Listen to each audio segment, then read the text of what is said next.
Well, thanks, Steve. Thanks for the invitation. Thanks for coming here. I feel very honored to be in this old library and to be able to talk about one of my most favorite emotions, namely humiliation.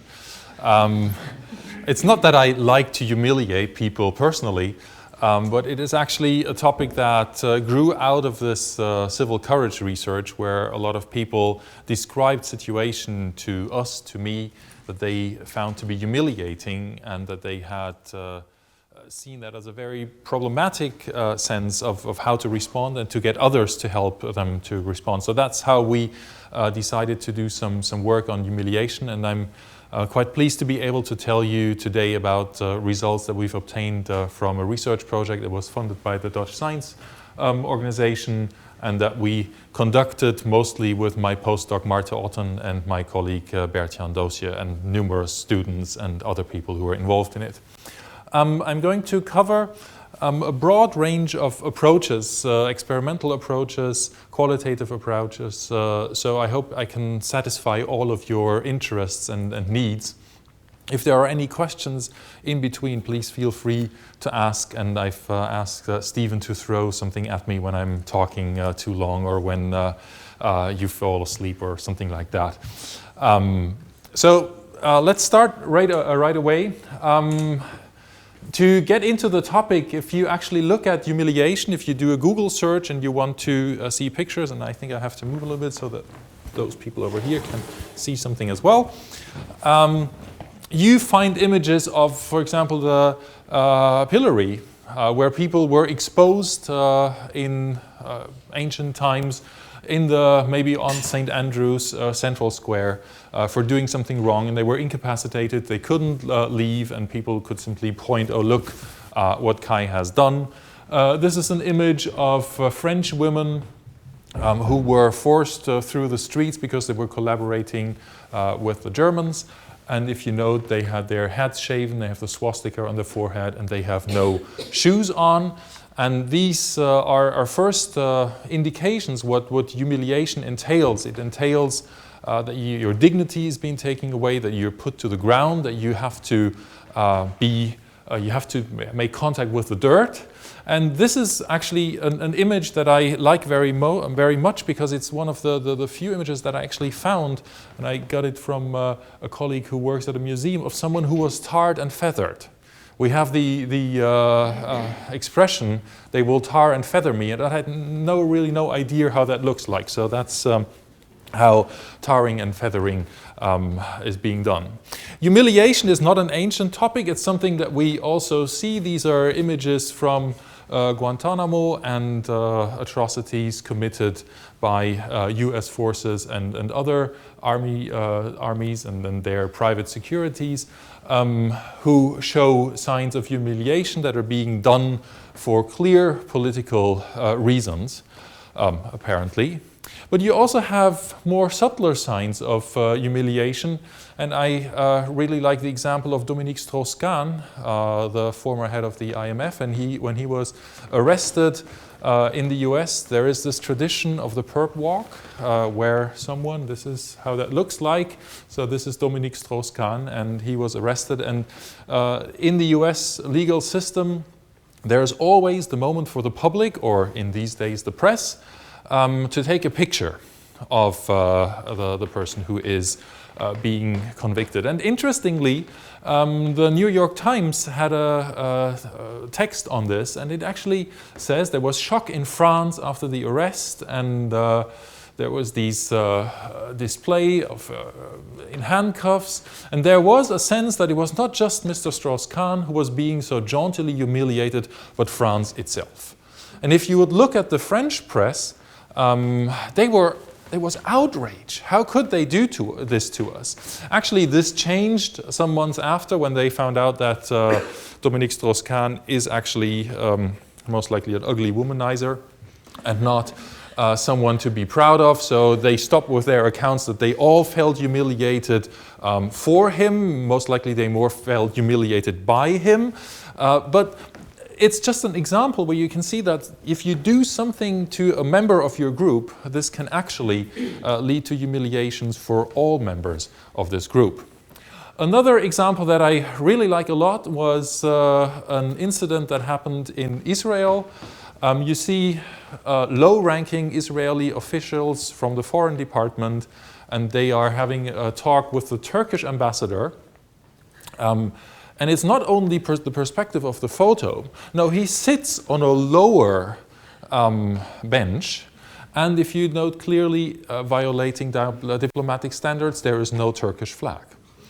And so they took this picture on purpose to show, well, we're looking down on you. Yeah, you're not up to our standards, first of all. You're not meeting proper counterparts. We're violating diplomatic standards, and you're basically sitting on the ground. And again, the Turkish response was, this is humiliation. This is impossible that they did this to us. And it clearly fulfills a function in the political arena these days. Now, I've said a lot about humiliation. How do scientific colleagues or colleagues from other sciences define humiliation? Hartling and Lucetta came up with the suggestion that it's a deep dysphoric feeling associated with being or being perceived oneself as unjustly degraded, ridiculed, put down, and that your identity has been demeaned or devalued. And Lindner, colleague psychologist who works qualitatively mostly, says humiliation is the strongest force that creates rifts between people and breaks down relationships. And oftentimes humiliation is being seen as really the driving force for ongoing very extreme conflicts. Klein, another sociologist, actually proposes a humiliation spiral, where a victim of humiliation becomes a perpetrator, and the perpetrator becomes a victim, and it just goes on and on and on, and it becomes more and more aggressive. With this in the background, and having the Dutch Science Foundation grant, we actually started to look at the humiliation in the context of the Dutch society. And we found that a lot of the data is mostly on the Palestine-Israeli conflict, something on Northern Ireland as well.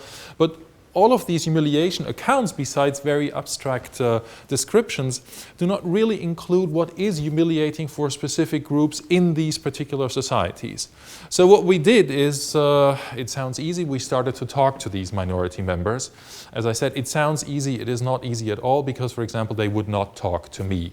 I am white, and I'm a member of the oppressing majority, although they speak much better Dutch than I do. But still, I couldn't do it, so what we had to find is gatekeepers who opened the doors to these minorities, and then they were actually able to do these interviews. We had a fabulous Turkish student of mine who is now doing her PhD at Leuven, Yasmin Erbash. She's Turkish. You think that would be great? No, it isn't. No Moroccan male respondent would talk to a Turkish woman. So you really have to deal with all these cultural intricacies. I could spend more than 15 minutes on the details of this qualitative research and read actually a lot to you. I chose not to do this because I want to show you other data as well.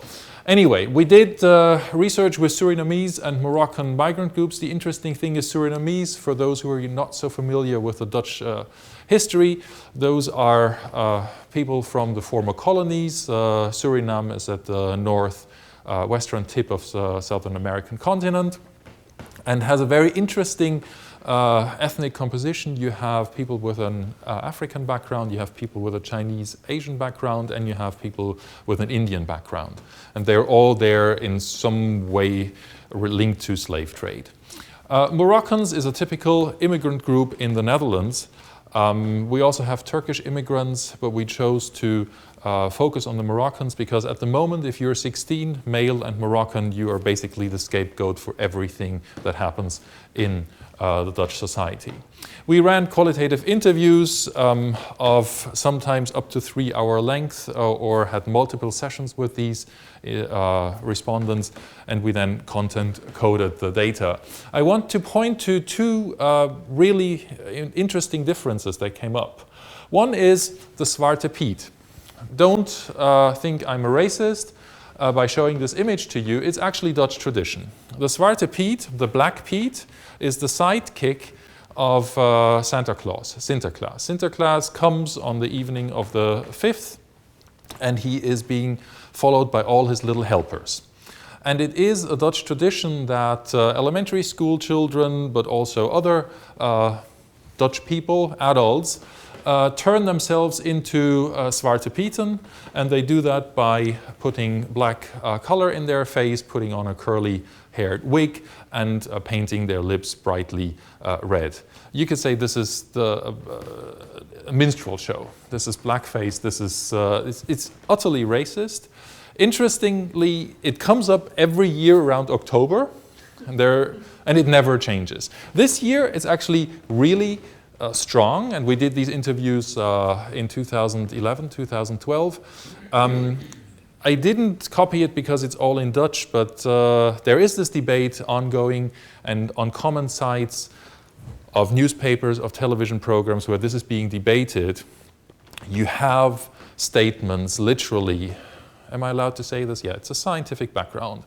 In Dutch, they would say, or if you translate it to English, what do these fucking niggers want?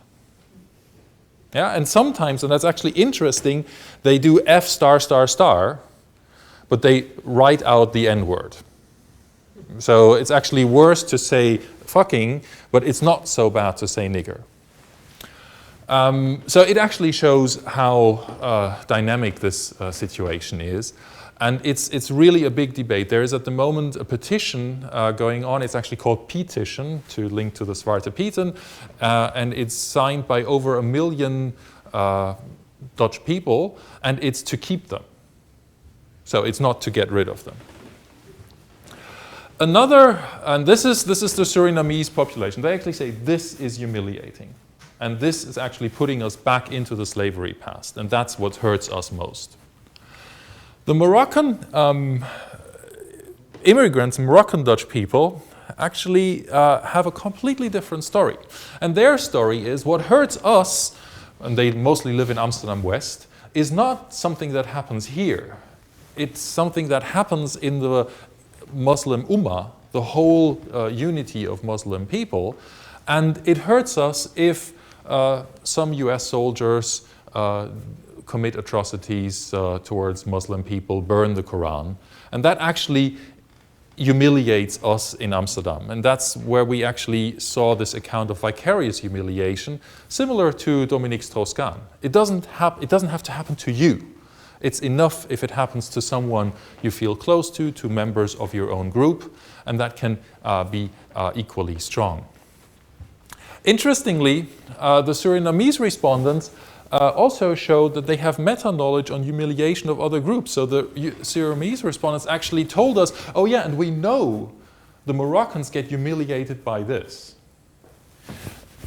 The Moroccan respondents never spoke about Zwarte Piet, so they don't have this meta-knowledge, or they didn't report it to us. But it is a clear vicarious humiliation account. So we were quite pleased with these results and thought, okay, great, we can do a lot of research with these groups. Unfortunately, this didn't pan out as we wanted. It just was impossible to get any Surinamese or Moroccan respondents to come to our lab and, for example, do EEG research that I will talk about. So we had to also think about ways to humiliate Dutch people because they were willing to come to our labs. So, what are consequences of humiliation? The literature is actually quite full. There's actually more literature on consequences of humiliation than actually what humiliation is and what it entails. The list is long, from depression to war, genocide, school shootings, but it's all on very qualitative, descriptive levels, with actually a profound analysis is still lacking. But what is quite interesting is that this is all quite intense. This is not just something you have over tea and toast or something like that. This is really intense, and that was our first lead into our first experimental study that we wanted to conduct, where we wanted to actually see if humiliation, as it's always posited, is indeed an intense and a more intense emotion than other emotions.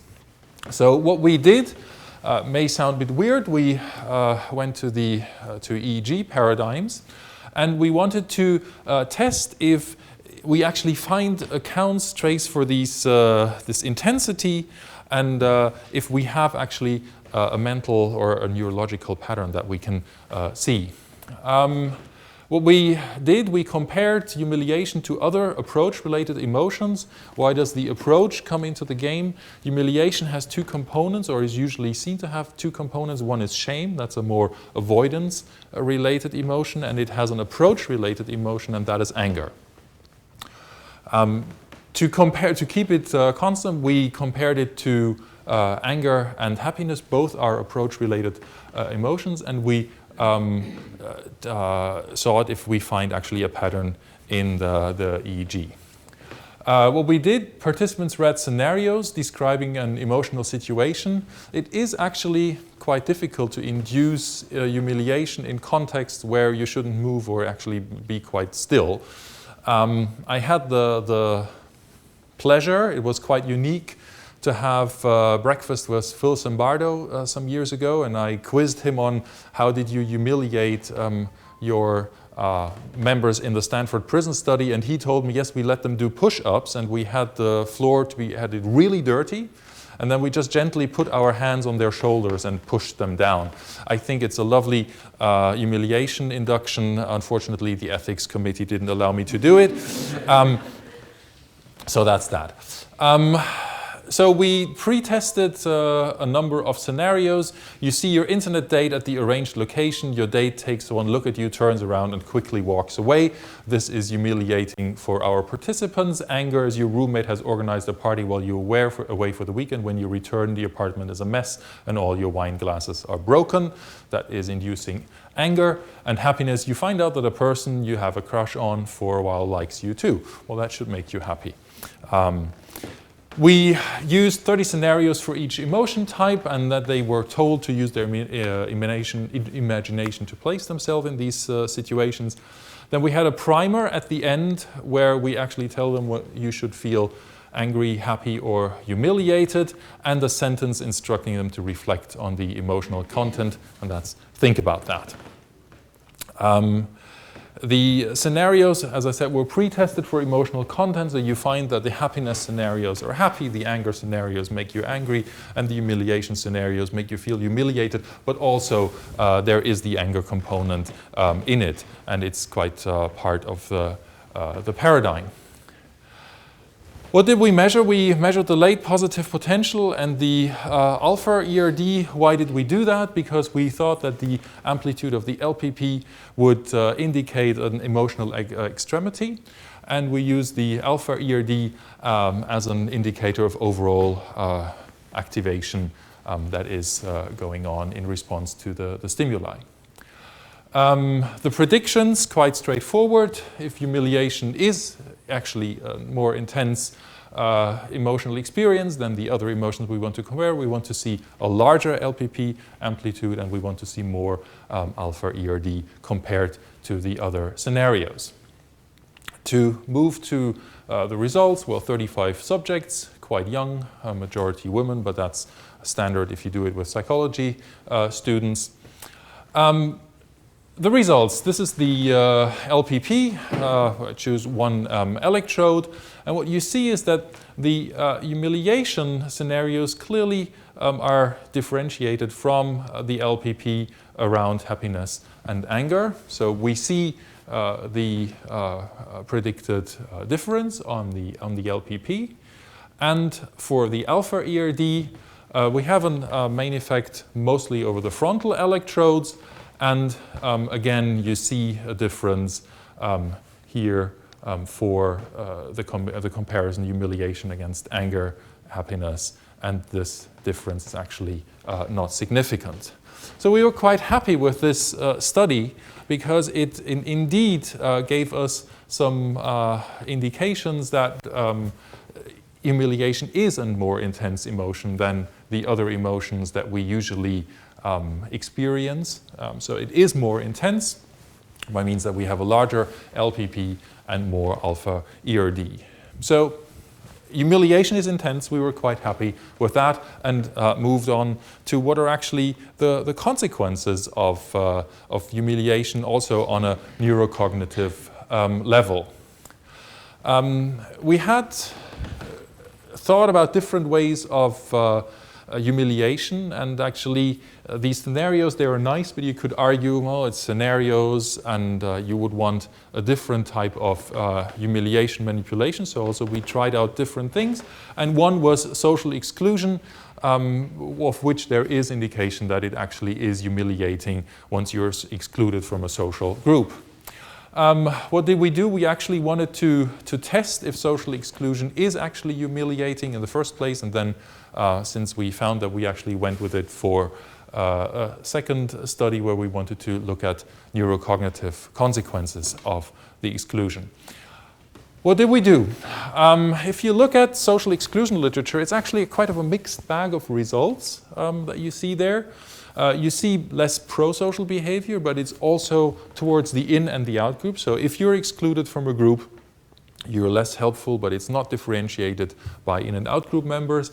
You seek new associations. That's quite logical, because if you're excluded, you need other friends. But you also tend to still work hard for the in-group, because you want to regain their recognition and be readmitted to the group. So it's actually going in quite a number of directions. What we wanted to investigate is actually if the social exclusion per se is humiliating, or if it's a specific type of social exclusion that is humiliating, and that we then would have to use for our subsequent experimental manipulations. So what we did, we ran a simple 1 factorial design, and we used Kip Williams' cyberball paradigm. I don't know if you're familiar with the paradigm. If not, really quickly, it is 3 people on the computer. 2 of them are played by the computer. The third one is you. They're playing ball, and you can actually change the paradigm, tweak it to that you get the ball for some moments, but at a certain point the computer just doesn't throw the ball to you, and it's just between the 2 other guys who play ball, and you're just excluded. We had added a communication function to manipulate the context of exclusion. And one of the conditions was rejection, but it allows for an external attribution.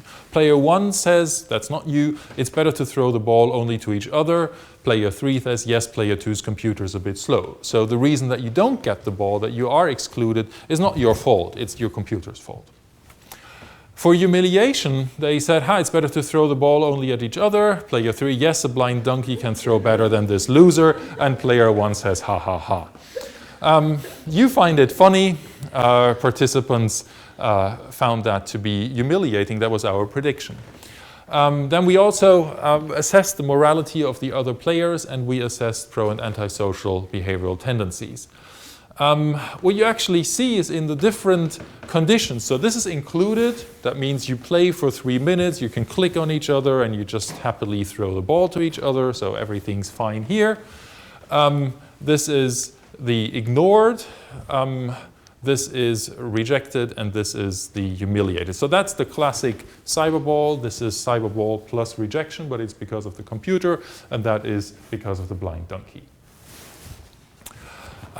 What you see, this is the perceived morality of the other players. The perceived morality is lowest if you're excluded and being called a blind donkey.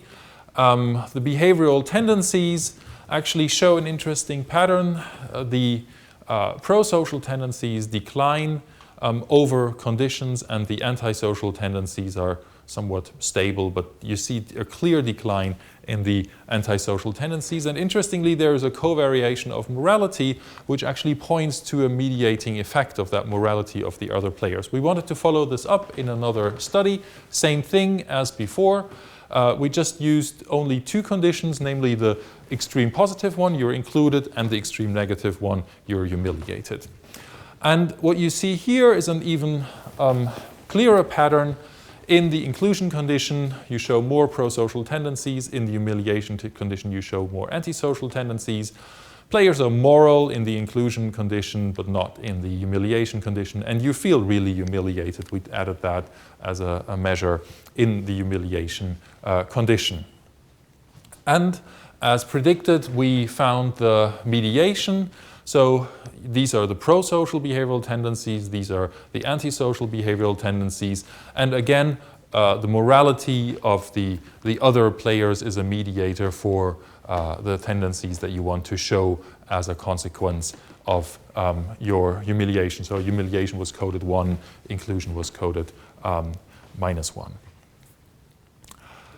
I'm looking at my time, I have to move on, otherwise I won't make it. So the conclusion is the type of exclusion matters. It's not just a standard exclusion that is humiliating, it is this exclusion plus, that you get denigrated, that you're a blind donkey or similar to blind donkeys, that does the trick. But a morality of the actor also plays a role, so it is really what the others think and do with you. We took that and went to our study 5, where we wanted to again investigate what are the effects of this humiliating social exclusion.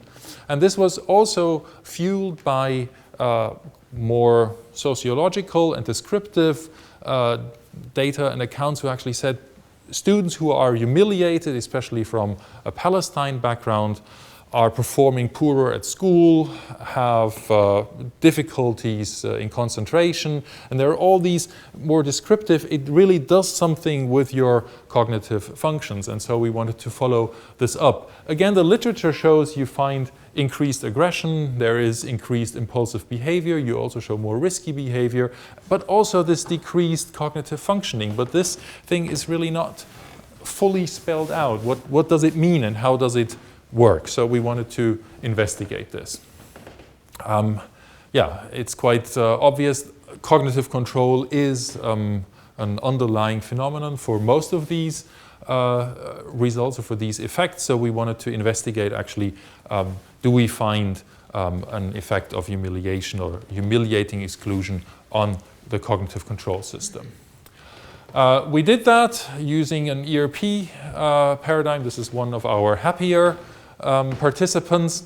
It is actually noteworthy to say that putting on the cap with the electrodes and with the gel, I don't know if you have ever participated in an EEG study in your student years, it's not nice. And interestingly, it is even doing that is perceived as humiliating. So actually, if you want to induce humiliation, just submit your participants to an EEG study. Could be a very simple conclusion. But actually, you have to keep that in mind. It does something to the participants. Similar to the previous studies, participants played this cyberball game, and we have a between factor exclusion, so it's the exclusion with the donkey and the baseline inclusion. After the game, we had them play a go-no-go task. I will explain the go-no-go task in a second. So that was our measure for cognitive control. And in that task, you have to inhibit a prepotent response. So how does the go-no-go task work? This is our lovely participant, and they get the information. You have to respond only to specific cues. So that could be the cue, and the response is yes, you should do a go, and then you click on the button, and that's the majority of the trials. The minority of the trials is this stimulus where you should not respond to, so you should not push the button, and that's the minority of the trials. And it gives us the opportunity to investigate are there effects on the level of cognitive control based on humiliation? We measured two things, the N2 and the P3. The N2 is a negative component of the ERP, and we expected an increased amplitude for no-go trials, and it should reflect the detection of a response conflict. So should I or should I not? That should be reflected in the N2. And here are the results. This is the baseline, the exclusion condition. We see that they evoke a larger N2 than the GO trials. If you actually see it's fairly widespread now. I have my animation, so here you see these effects.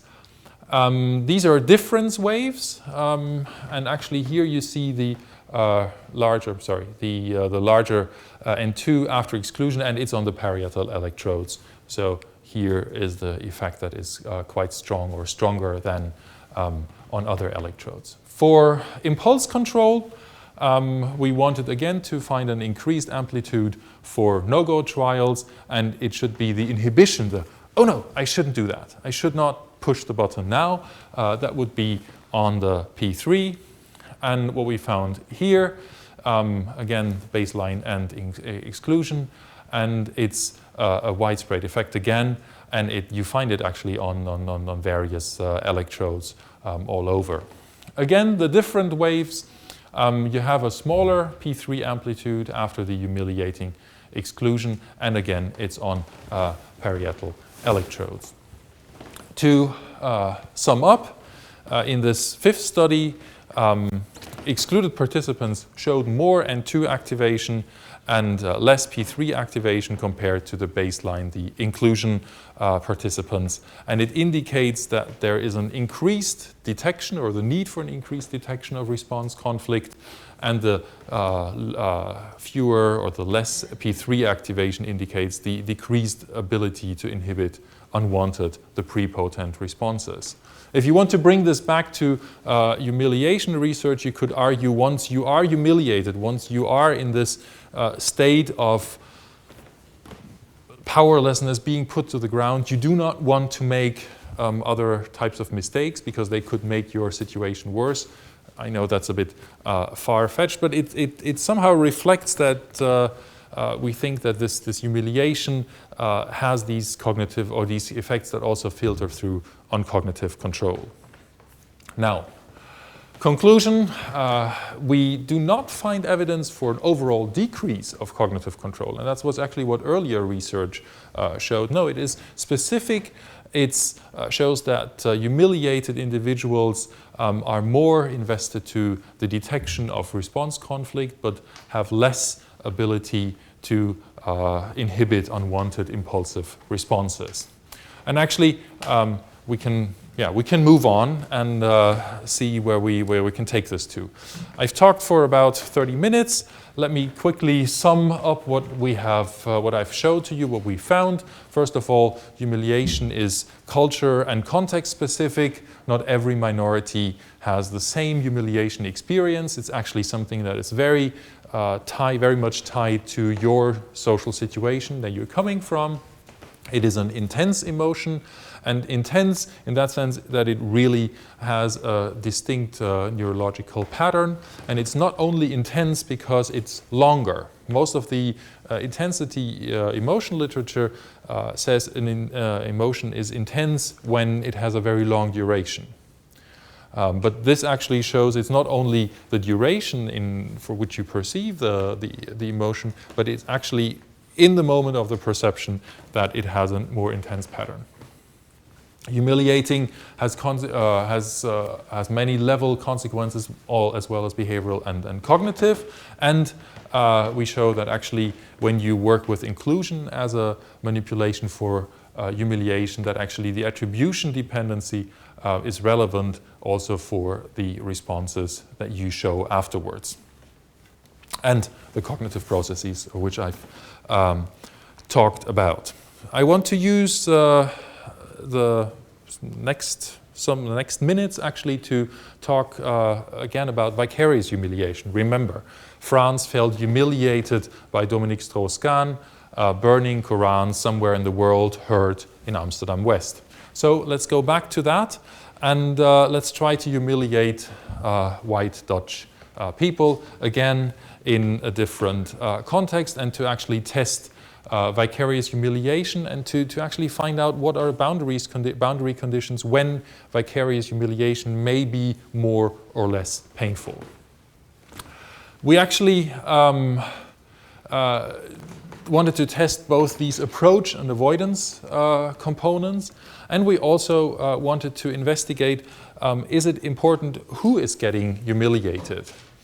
This is different from the account of our Moroccan participants, where we would not expect that, but for white Dutch participants it may be meaningful who is this victim of vicarious humiliation. So it's a question, is escalation or withdrawal, and depending on who got hit. We used various backgrounds. The one I'm going to show you today is Theo van Gogh. Van Gogh is actually the painter that you may pronounce Van Gogh or something like that, but it's Van Gogh. And he has family, and one of these family members, Theo van Gogh, was murdered, actually not so far away from where I live. And he was a filmmaker, a quite controversial filmmaker. He felt very free to humiliate Muslim people, and some Muslim felt very free to kill him. The next image is a little bit graphic, or it's coming up in a second. So what we did, we manipulated the typicality of Theo, and we basically said, oh, he was a very typical Dutch person. He valued freedom of speech, he was outspoken, and he is very direct, and that's how Dutch people are. Some people call that rude, but Dutch people think that's very Dutch. The other way of manipulating Theo van Gogh was, no, he was very extreme, he was impolite, he offended people, and that's just what Dutch people don't do. So what happened to Theo van Gogh? He was actually murdered on a sidewalk, he was stabbed, and someone took the liberty to take a picture of that. That's actually a very nice example of maybe not civil courage, but if you allow me to digress for one second, it's actually something that is very interesting that happens at the moment in bystander interventions. The latest fashion is to take videos and post it on YouTube instead of helping. So in this case, actually someone took a picture of Theo van Gogh. I'm happy I can use it here. What we did, we used a humiliation scale, and we used a scale to revenge through humiliation, revenge through aggression, and withdrawal. And what we find in this study, so here is humiliation-based revenge if you have a typical in-group victim, so that's the dark line, and a non-typical victim. These are the resolved interaction, these are the simple slopes. And you actually see that the humiliation-based revenge is driven by the typicality of the victim, and this is not or less of the case for the aggression-based revenge. For the withdrawal, this actually does not have any effect. We ran several studies along these lines where we manipulated the aggressiveness of the perpetrator. We also did it with an unknown case because Theo van Gogh, everyone knows it. We had another case where a Moroccan kickboxer, Badr Hari, basically beat up a Dutch millionaire during a party. So that was also quite good for us. In that study with Badr Hari and the millionaire, actually none of this really plays out because everyone knows that Badr Hari is a K1 kickbox fighter, and you just shouldn't do anything with him or his friends. So if you have a very aggressive perpetrator, the Dutch choose withdrawal. But when you have a bus driver who gets humiliated by a Moroccan passenger, and you can play around, make the bus driver more or less typical, then you actually see again this pattern that the typicality of the victim impacts on the tendency to humiliate back. Please keep in mind, they themselves were not humiliated. It's someone of their group. To sum up, stronger feelings of vicarious humiliation lead to a stronger tendency to revenge, but only if the victim was a typical in-group member, and the inclination to withdraw from Muslims is independent of the victim typicality, but is driven by the aggressive potential of the perpetrator. So if that goes above a specific threshold, you just leave. In my last 7 minutes, I want to look at a more global level, because in my abstract I promised 3 levels. So let me go there for a last thing. We investigated another context of humiliation, and we went to another country, namely the United States, and 9/11.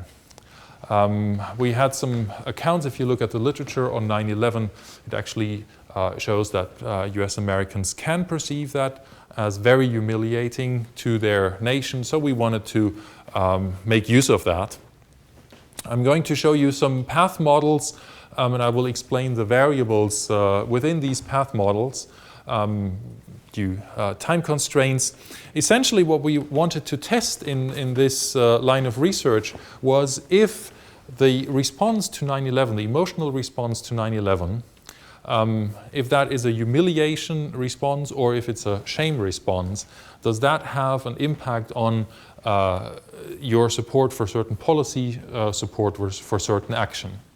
We were quite happy that we could start with this line of research right at the beginning of the research project, because we had a very enthusiastic exchange student from Brooklyn College who came and then left and wanted to gather data, and he was kind of like a squirrel, and he just gathered data over data over data.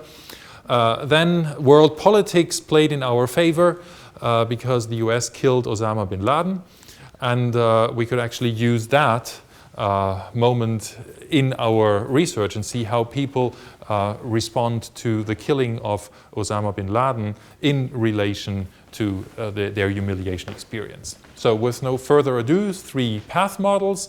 7A, that's before Osama bin Laden was still happy and alive in Pakistan. In-group blame responses versus more out-group blame reaction. In-group blame is shame. We actually did something wrong. Out-group blame is humiliation. And what you actually see is that the moment you feel ashamed, you actually have what we call terrorist empathy. These are items like the Muslim terrorists may have some motivation that leads them to aggressive behavior. So it's kind of trying to understand what drives them to do this. This is out-group re-humiliation, which was basically, we can do anything we want to crash them, and we should put them, bomb them into the dirt, and can use drones, and Guantanamo is great, and Abu Ghraib is perfect.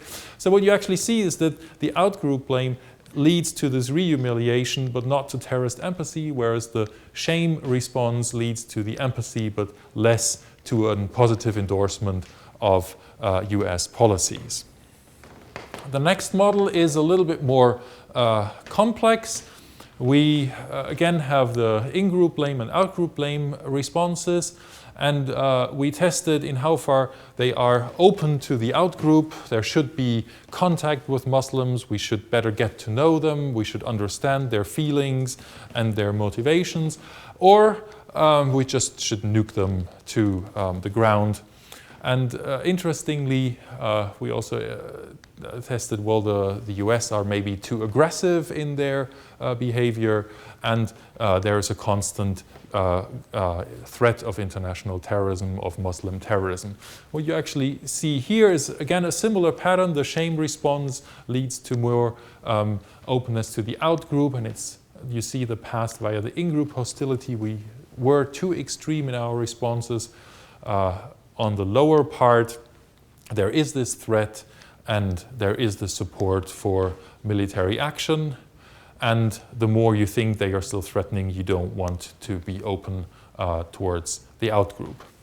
Now, after this study, the president tracked down Osama bin Laden, and we again capitalized on this effect. So this is responses to 9/11. Keep in mind, 9/11 is long ago by the time we asked these questions. This is quite fresh, or was fresh at the time. And if you have more shameful responses to 9/11, you have more negative responses to the killing of bin Laden. If you have more humiliation experiences, you have positive emotional reactions, but also negative. So there is this kind of double sword. It's ambivalent. Yeah, you're quite happy that they got them, or that we got them, if you want to take an American perspective here. But it could also be potentially dangerous, and that's something that we wanted to follow up. Unfortunately, Adam Lobel got a PhD position at a different institution, and we had difficulties running the study. So we have to deal with or have to live with these three. Now, I have less than a minute to go. Let me wrap up my talk. Humiliation does entail a revenge inclination. It can be humiliating. It can be based on aggression. We also have the tendency to withdraw. That's based on it's not based on the typicality of the victim in a vicarious context, but it is based on the aggressiveness, the capacity of the perpetrator. We see increased impulse control. We see the intensity on a cognitive level. Vicarious humiliation, that's actually something that surprised me most over the years, is possible, and it's actually something that is a quite powerful driver, especially for high status groups that are quite hard to humiliate otherwise. Because you have this kind of group or individual to group discrepancy. No, I cannot be humiliated, but other members of my group, that's actually potentially possible. We see that the approach tendencies are moderated by the severity on the group level, and the last studies show that political attitudes may be influenced by humiliation as well. That's where I want to stop, and I actually want to leave you with my standard question at the end, which opens the whole humiliation discussion again, because sometimes humiliation can be good. My question is this humiliation? Thank you very much, and I'm happy to hear your questions.